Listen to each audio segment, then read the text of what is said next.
Matagal ng pangarap ni Judith na mapalago ang kanyang ipon para sa kinabukasan ng kanyang 5 anak.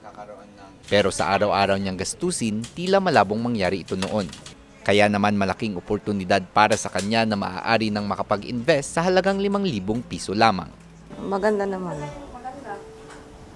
Nakakatulong sa aming mahihirap kung may ganyan palang programa na pag-invest ng kahit maliit lang, pwede na.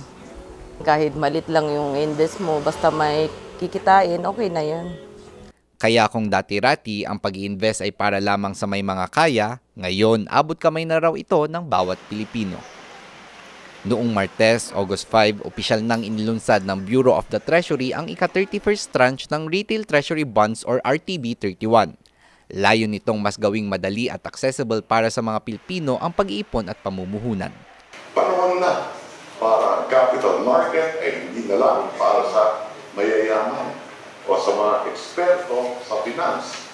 Ito ay para sa bawat Pilipino na nangarap ng financial security.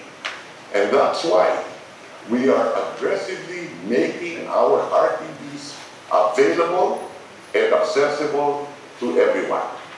Gaya ng mga estudyante, OFWs, sari-sari store owners, farmers, and young professionals. May 5 taong maturity period ang RTB31 at may interes na 6% kung saan mas malaki ito sa madalas na interes sa bangko. Bagamat may 20% final tax sa interest, tiniyak ng ahensya na siguradong ligtas ang bawat investment na ito sa mga Pilipino. One of the main features of the RTB is it is low-risk investment since it is supported by the full backing power ng sovereign power ng government. So, it is very unlikely po na malugi po ito. Higit pa sa paglago ng ipon, ang RTB31 ay paraan sa pag-unlad ng bansa dahil ang pondo dito ay gagamitin sa mga proyekto ng pamahalaan.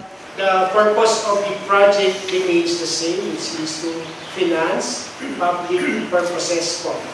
Meaning, yung ating public infrastructure, yung repairs po ng mga national roads, yung ating po public health system, yung support sa ating mga public hospitals, then sa ating din po education sector, sa mga building construction po nila, sa mga learning management systems and other needs po ng ating education sector.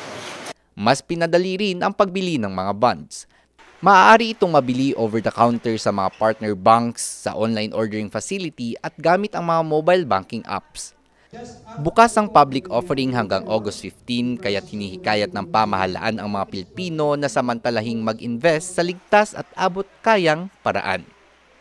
Ron Maranan, RNG News.